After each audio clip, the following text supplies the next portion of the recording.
Well, I'd like to invite you to join me in Genesis. We're in Genesis 19 this morning. We are going to be, by God's help, finishing the chapter. We started Genesis 19 last week, and we're going to finish it picking up in verse 27. We're going to go all the way through verse 38. If you're using the blue ESV Bible and the seat backs out there, you can find our text on page 14. And the title of the sermon is The Cave.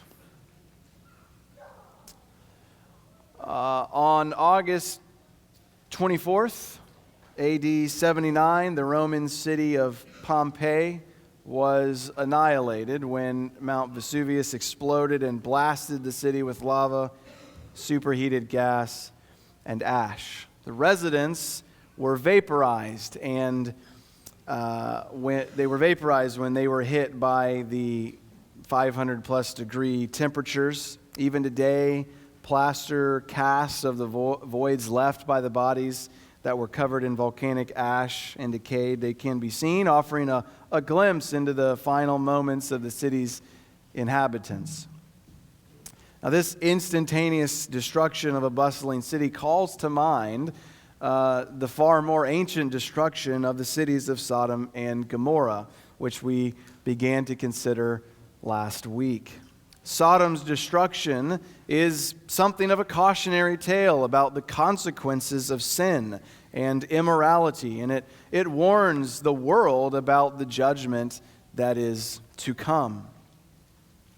Last week, even while witnessing the wrathful overthrow of the cities of the Jordan Valley, we witnessed a demonstration of the mercy of God toward Lot and his family. When push came to shove, even with some commendable acts to his name, Lot ended up offering his daughters to the men of Sodom as a way of pacifying their sexual lust for his guests, the angels that had come to visit him to determine whether or not Sodom had committed indeed the grievous sins with which they were being charged.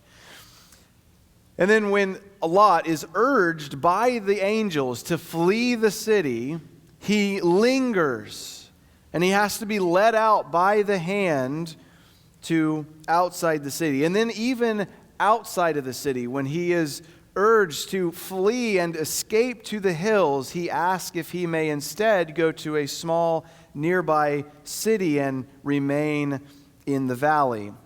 But it's such a small city, he says, it just doesn't seem like it's that much to ask for.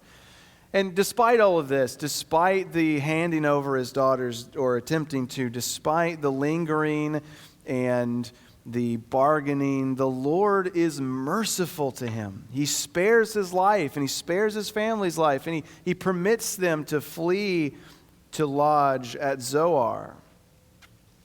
And so we're picking up today where we left off. Lot's wife, very sadly, seemingly longing to remain in Sodom. She, behind Lot, perhaps not even having gotten to the city, she looks back, eager to return, and instantly is turned into a pillar of salt to match the salt pits of the wasteland that she loved. And so in our text today, what follows that statement in verse 26, that she became a pillar of salt, is something of a summary statement. A few comments from the narrator regarding this overthrow of Sodom and Gomorrah and the cities of the plain. So we're going to consider that, and then a most difficult several verses in 30 through 38 where we see Lot's narrative conclude. And so let me read these verses beginning in verse 27, and then I pretty much just gave you the outline there, but we'll restate it a little bit more clearly, and then we'll get on with it. Genesis 19, verse 27, it says, "And Abraham went early in the morning to the place where he had stood before the Lord. And he looked down toward Sodom and Gomorrah and toward all the land of the valley. And he looked, and behold, the smoke of the land went up like the smoke of a furnace. So it was that when God destroyed the cities of the valley, God remembered Abraham and sent Lot out of the midst of the overthrow, when he overthrew the cities in which Lot had lived. Now Lot went up out of Zoar and lived in the hills with his 2 daughters, for he was afraid to live in Zoar. So he lived in a cave with his 2 daughters. And the firstborn said to the younger, "Our father is old, and there is not a man on earth to come into us after the manner of all the earth. Come, let us make our father drink wine, and we will lie with him, that we may preserve offspring for our father." So they made their father drink wine that night, and the firstborn went in and lay with her father. He did not know when she lay down or when she arose. The next day, the firstborn said to the younger, "Behold, I lay last night with my father. Let us make him drink wine tonight also. Then you go in and lie with him, that we may preserve offspring for our father." So they made their father drink wine that night also. And the younger arose and lay with him, and he did not know when she lay down or when she arose. Thus both the daughters of Lot became pregnant by their father. The firstborn bore a son and called his name Moab. He is the father of the Moabites to this day. The younger also bore a son and called his name Ben-Ami. He is the father of the Ammonites to this day. So there are 2 sections, 2 parts to this sermon. First, I want to consider a bit more the Lord's judgment on Sodom and Gomorrah. Not only what precipitated it, but what it means for us today. That'll be verses 27 through 29, and then I want to press on to the conclusion of Lot's narrative. We'll see this in verses 30 through 38, and really just highlighting here the deficiency in his character, as well as the bad fruit that he bore in his life. We spoke of a lot of the mercy shown to him last week, and want to acknowledge some of the bad fruit born in Lot's life. And so this will be the 2 parts, and then we'll have some rather lengthy application at the end. So 3 parts of the sermon, rather. Let's look in the first place at verses 27 to 29, where the text summarizes the destruction of Sodom and Gomorrah. Here, Abraham comes back into the story. We last saw him in chapter 18, pleading for the cities of Sodom and Gomorrah, begging the Lord that if only 10 righteous people could be found, would he spare the cities. And so we see him now come to the place where he had that prayerful conversation with Yahweh. And he looks down toward Sodom, and he sees smoke rising up from the land like the smoke of a furnace. And we saw last week in verses 24 through 25 that the Lord rained fire and sulfur on the cities and overthrew them, and all the valley and all the inhabitants of the cities and what grew on the ground. The well-watered land, reminiscent of Eden, we saw in Genesis 13, it has been turned now into an ash heap, a wasteland. But it isn't just Eden that the text calls to mind, that the garden has become a waste, but as we mentioned as well, the flood. This calls to mind the flood. And we see this especially in our passage today in verse 29. It says, when God destroyed the cities of the valley, God remembered Abraham, and he sent Lot out of the midst of the overthrow. This recalls Genesis 8:1. God remembered Noah. The tie between Sodom's destruction and the flood is vital for us to see, because they both teach us something about the way that God judges sin and why God judges sin. We noted last week briefly that Jesus mentions Lot's wife in Luke 17, but he also connects in that passage the flood narrative with Sodom and Gomorrah, and he stresses both the unexpected nature of judgment, in particular the judgment to come upon the world, but he also stresses that it is the ungodliness of those who are to be judged. He says that they were carrying about with no thought of God in their minds. So shall it be at the revelation of the Son of Man. Judgment came in an instant upon the ungodly. And so shall it be when the Son of Man is revealed from heaven.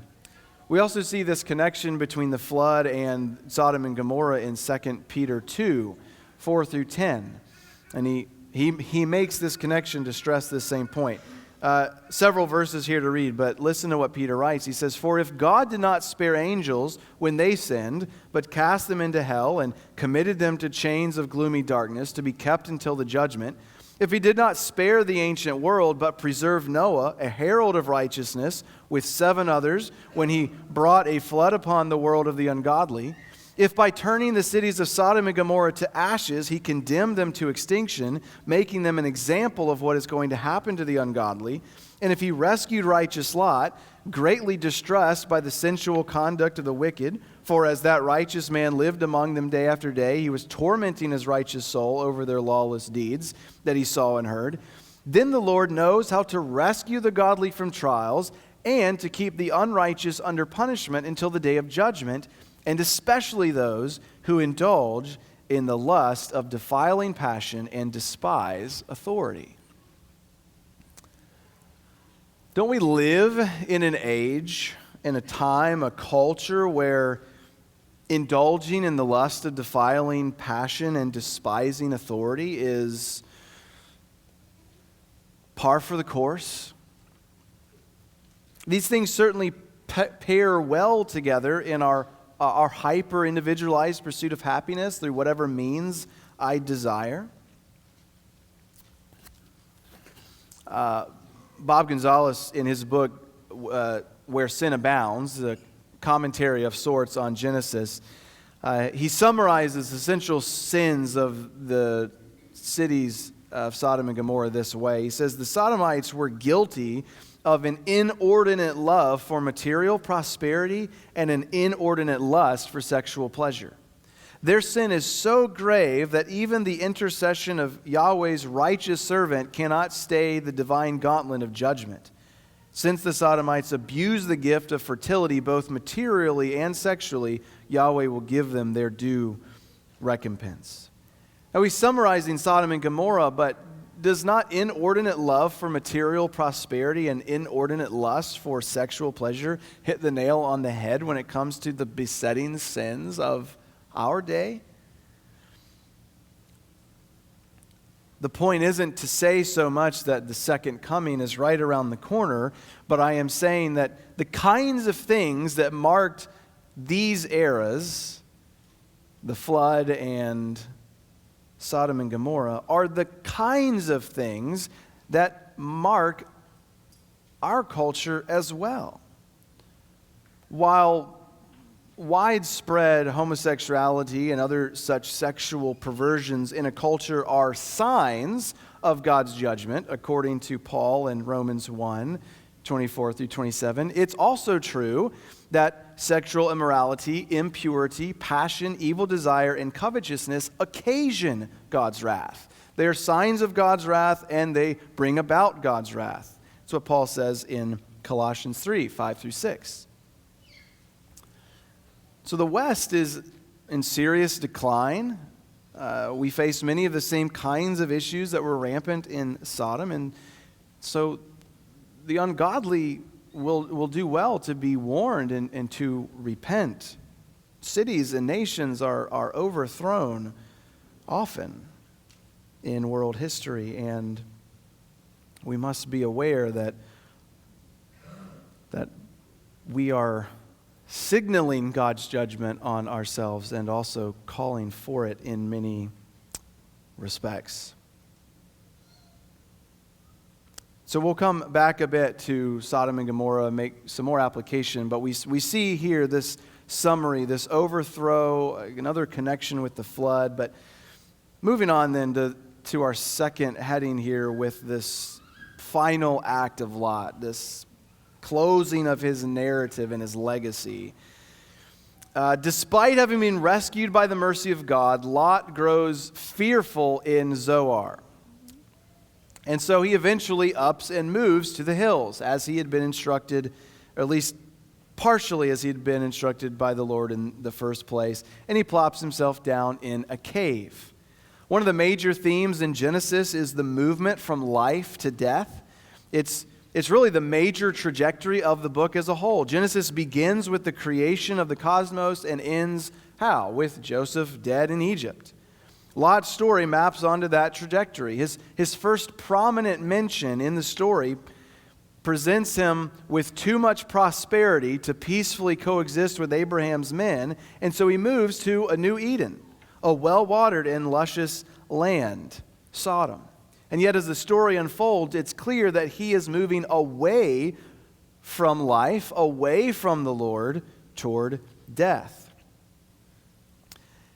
Ian Duguid laments Lot's decision here. He says, and I think he puts it incredibly well, he says, the problem of Lot's prosperity that had led him into Sodom and led him to stay in Sodom, it had been radically dissolved by God. There's nothing left of Sodom. Like the prodigal son, he now literally had nothing to stand in the way of his return home. Yet even after Lot finally did abandon the plain and he leaves the halfway house of Zoar behind, he returns to the mountains, he still did not seek out the one person in whom blessing could have been found, Abraham. So he ended his days in misery and depravity, a sorry shell of what he once was. Just by virtue of him coming to dwell in this cave with his daughters is at least portends trouble. It signifies that he is moving from death to life. Caves were where they buried people. He's living in a tomb. But if we think simply getting to the cave is the height of his troubles, we are sorely mistaken. After settling down in this cave, the oldest daughter observes that Lot is old by now and unlikely to find a spouse in this cave. Neither she nor her sister are facing any better prospects when it comes to getting married and bearing children, apparently. And so she devises a plan with her sister. And frankly, our minds begin to fracture and nearly crumble at the insanity of the suggestion that follows. She says, "Come, let us make our father drink wine, and we will lie with him, and we will preserve offspring for our father." Preservation of offspring, generally a good and noble thing. But however noble some desire to preserve Lot's lineage might be, this suggestion is shocking and shockingly depraved. And yet, she seems to meet no resistance from her family. On two separate, back-to-back nights, these two women are able to get their father so drunk that he apparently has no idea what planet he's on. 2 nights in a row. I don't get it either. 2 nights in a row, he gets so faded that he has no knowledge of when one daughter lies down and when she gets up. Now here we see another connection with Noah that's worth mentioning. Both men, after deliverance from God's wrath, get drunk, and their children take advantage of them in their inebriated state. Now while Ham's seeing the nakedness of his father in Genesis 9 is an oft-debated statement, there's no question what happens to Lot in Genesis 19.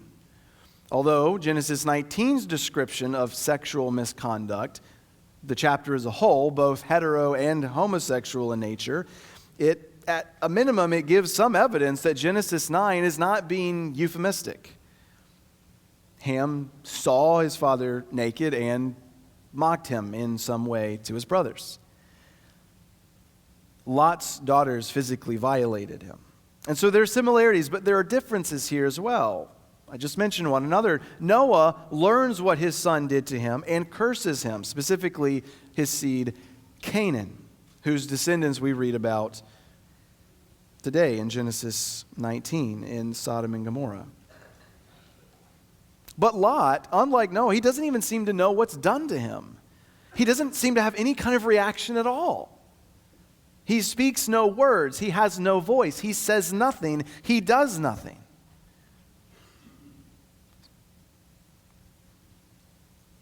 We see a clear contrast between Noah and Lot appear in Peter's description. We read it earlier. I won't read it again.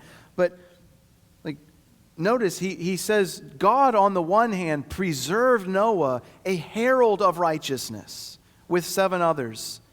On the other hand, God rescued Lot, who is merely a tormented righteous soul over the lawless deeds that he witnessed. Perhaps he could have done well with a bit more torment over the sins of his own soul. The scene is truly bewildering. Lot had offered his daughters up to the mob, and now they've had their revenge. It's true that the issues of consanguinity were much less established at the time. And it's arguable that these ladies had some kind of noble intention to bear children for their father, but these acts, they're nothing short of wretched. And it brings Lot's legacy to a bitterly distressing end. Verse 36, it hits like an atomic bomb. Both of the daughters of Lot became pregnant by their father. The resultant children are predecessors of the Moabites and the Ammonites, and we'll come back to those peoples in a bit. But what I want to do now is I want to take the time that remains, and I want to draw out some applications for us from this passage. And as I said, it's kind of lengthy, so full disclosure, we're not almost done here. First, remember Sodom and Gomorrah. Remember Sodom and Gomorrah. I think it can be easy to look at Sodom and Gomorrah and judge those people and conclude, I'm not as bad as they are. I've got a ways to go. Maybe even I can look around at our culture and see we've got a ways to go, or maybe not, but it's still them out there. But the Bible doesn't say you have to be as bad as Sodom and Gomorrah in order to be judged by God. A very particular application of this that I think is very needful in our day, Jesus says, everyone who has looked at a woman with lustful intent has committed adultery with her in his heart. It's in Matthew 5. He then urges, and we read a version of this from Luke. It was in Matthew later, in 18. He says something like this again. He says, if your right eye causes you to sin, tear it out, throw it away. For it is better that you lose one of your members than that your whole body be thrown into hell. If your right hand causes you to sin, cut it off and throw it away. It is better that you lose one of your members than your whole body go to hell. We may not be committing some of the same atrocities of Sodom, which those atrocities do bear striking similarities to some of the wicked acts done out there in LBGT world today. But with smartphones and the internet, there is a very real problem regarding sexual sin that is plaguing churches, even ones with all of the best and right theology. I doubt that I have to convince anyone in here that pornography is a problem. Nor do I think that there is a way to overstate the problem that it poses. It ensnares men and women, adults, teenagers, and children, professing Christians, non-Christians, active church members, pastors, seminary professors, you name it. Lust and curiosity are nothing new. However, the smartphone, without question, it introduces immense challenges to us in this fight against such things. So Christians, we must be warned. However we want to compare our sins to our neighbor's sins, Jesus tells us that lust is enough to drag someone to hell.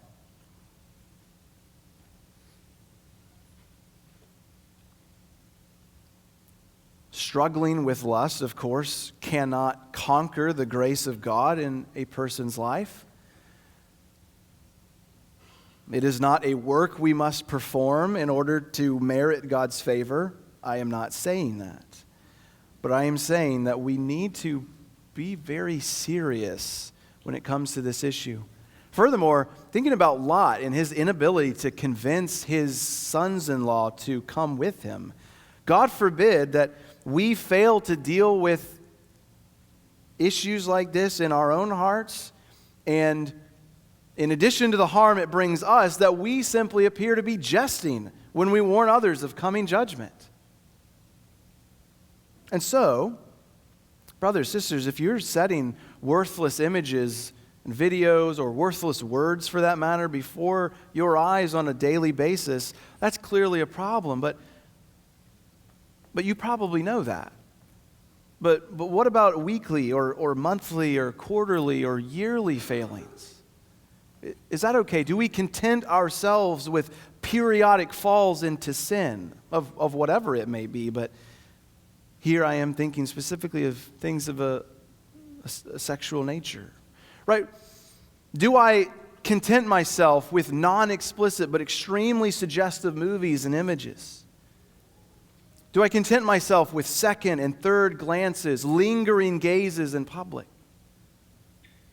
Sodom and Gomorrah, in their destruction, rather than giving us a free pass to say, well, at least I'm not as bad as them, at the end of the day, it requires us, without question, to ask ourselves this question: what level of sin will I tolerate in my life? Right? And so let me say this. Whoever is here now and struggling with such an issue, don't delay a moment longer putting that sin to death and getting help to do so.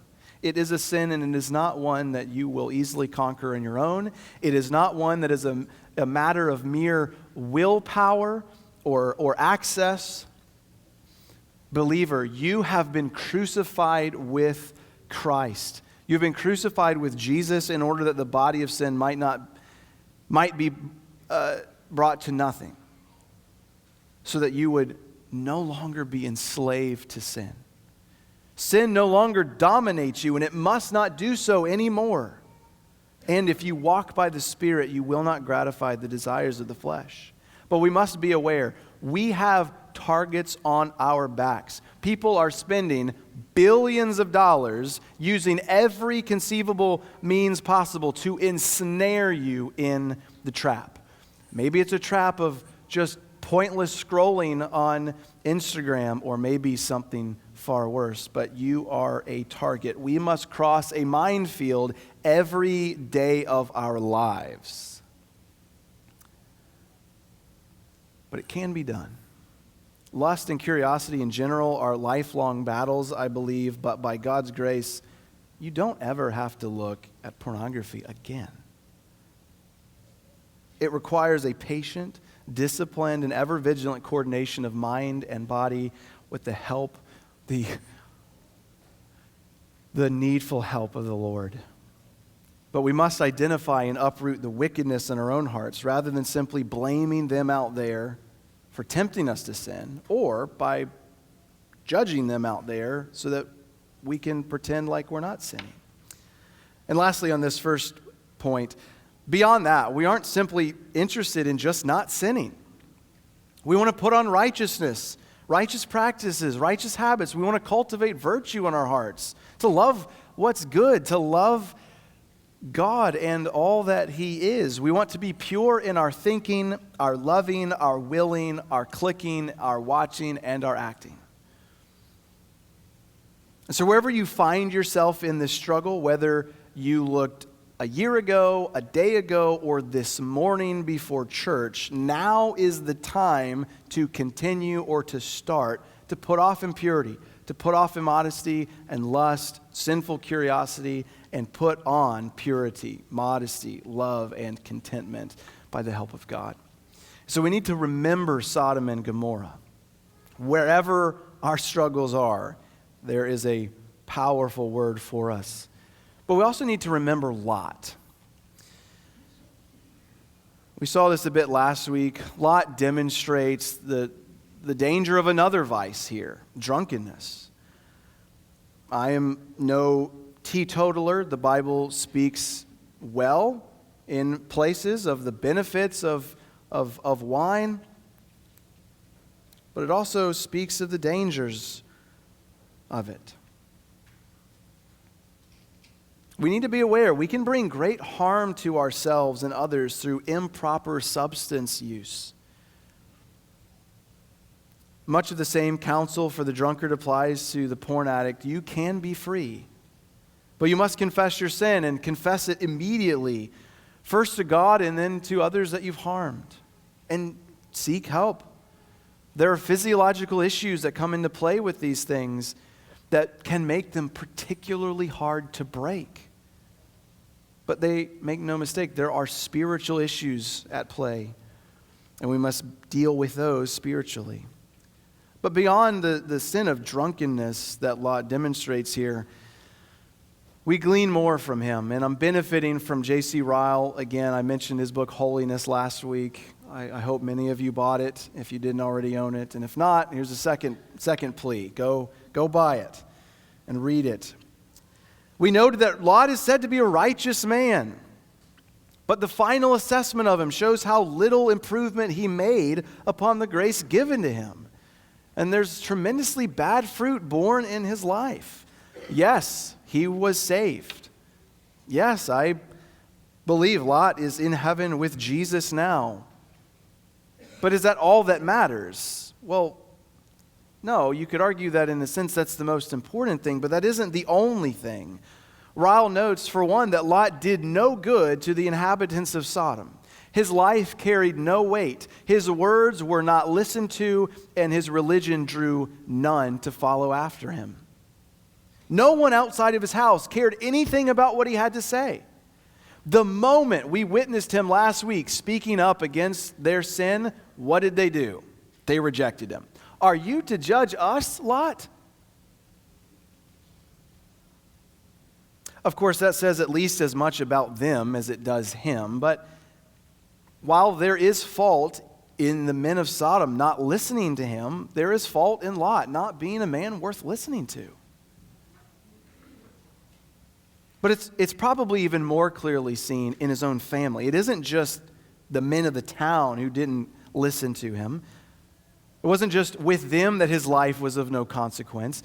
His life had no weight with his own family members. His sons-in-law, they couldn't take him seriously. They couldn't take him seriously enough to even leave, and they perished in the city. His wife refuses to follow him all the way to Zoar, and she dies outside of the city.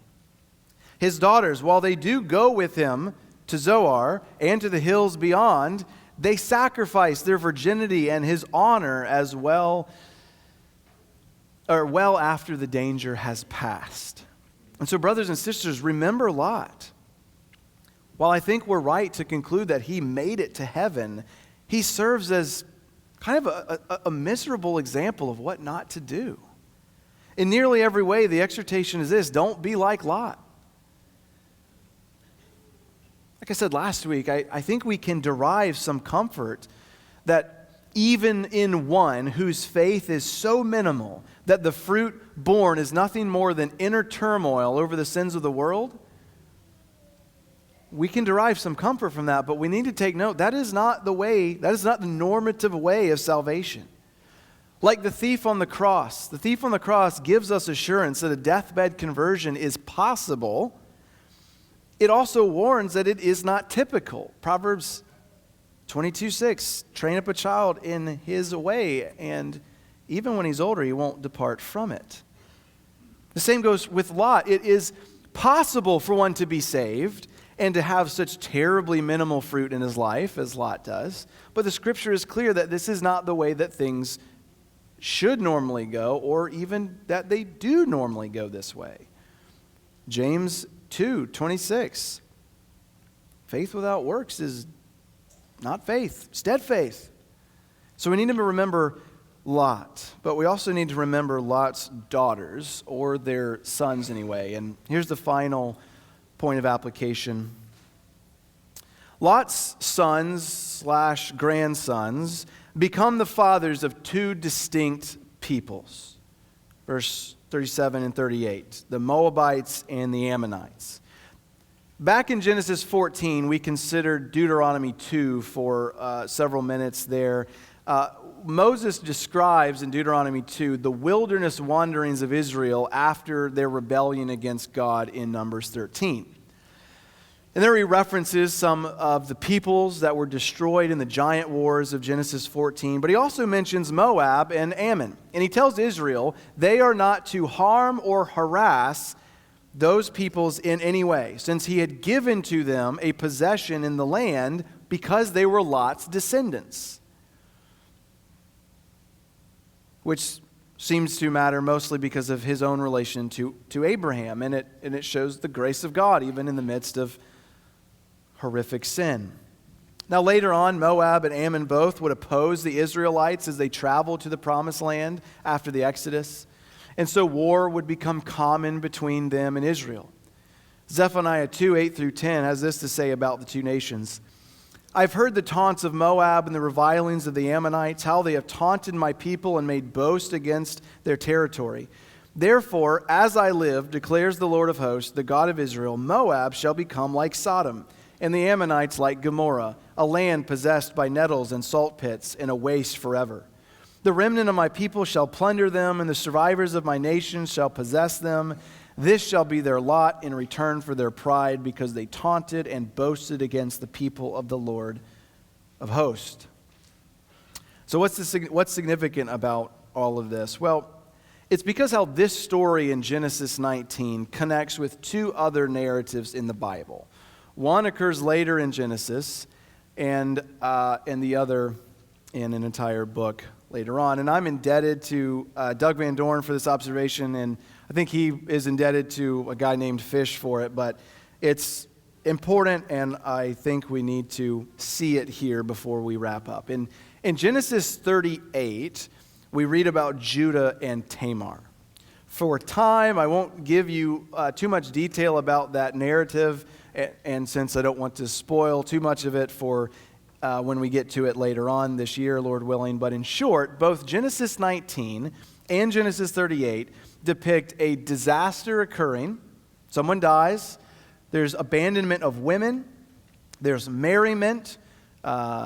Here, drunkenness, and there's a sheep shearing festival in Genesis 38. Which very likely included alcohol. There are bed tricks whereby a father becomes something of a kinsman redeemer to a childless daughter, and two children are born to him. We just saw Moab and Ammon born to Lot's daughters. In Genesis 38, Judah's daughter-in-law Tamar bears him twins, Perez and Zerah. Perez will be the ancestor many years later of a man named Boaz, which brings us to the second parallel narrative, the book of Ruth. First of all, Ruth is, as you may know, a Moabite. She's a descendant of Moab, this Moab. And she ends up marrying Boaz, a descendant of Perez. But it isn't just that connection that is significant. The Ruth narrative itself parallels the structure of the Judah, Tamar, Lot, and daughters stories. There in Ruth, we read of Elimelech, who descends into Moab, but then disaster strikes. He and his sons die, leaving Naomi, his wife, and her two new Moabite daughters-in-law as abandoned women. At the merrymaking barley harvest, there's another kind of bed-scene shrewdness that results in a kinsman redeemer, though not a father in that case. That kinsman redeemer is given a son through the woman's initiative. But in Ruth, there's only one son. And who is he? Well, his name is Obed, and he is King David's grandfather. Doug Van Dorn summarizes it this way. He says, it would be from this union in Genesis 19 of a woman born from the incestuous union of Lot and his firstborn daughter, it's Moab to Ruth, and a son born from the incestuous union of Judah with his daughter-in-law, Perez to Boaz, unions that would later demand the death of both parties in Israel's sexual code, that one would come forth who would be the redeemer of his people, one born of his heavenly Father. Not David, but Jesus. There's no question that Genesis 19 makes us uncomfortable from nearly beginning to end. Perhaps we're often tempted to soften the Bible's stance on sexual sin or drunkenness. Certainly, large swaths of our society just outright reject the Bible's condemnation of sexual immorality in general, homosexuality in particular, and they do so at their own peril. Right? Christians, we may not balk as much at identifying overt acts as sinful, but we tend to go easy on ourselves regarding more covert, private sins. Genesis 19 is not an easy chapter in the Bible to preach, but I think we ought to be exceptionally grateful for its place in the canon. It doesn't shy away from depicting sin, homosexuality, rape, incest, but it doesn't depict it in a gratuitous way. It doesn't depict sin sinfully. It addresses it directly and honestly, and it preaches the gospel to us as it does. Even in our great moments of failure and sin, we cannot thwart the plans of God. For Abraham's sake, the Lord dealt well with Lot, and he brought him out of the overthrow. Lot's failure of nerve, it's true, it left him, for all we can tell, to die in a dark cave, powerless and miserable, wretched. And yet, somehow, a sin so horrible that we can barely name it, through that sin, God brought about the birth of a child through whom all the wrongs would be made right. The promised seed of Abraham, for whose sake he deals well with us. And so, in closing here, have you looked to the son of David, son of Boaz and Ruth, the descendants of Perez and Moab, descendants of Lot and Judah and their daughters? Have you looked to him in faith? Have you looked to Jesus Christ? Have you looked to him in faith, the same instrumental faith by which Abraham and Lot and Noah looked to him and were saved? God's wrath is coming, but we need not be swept away.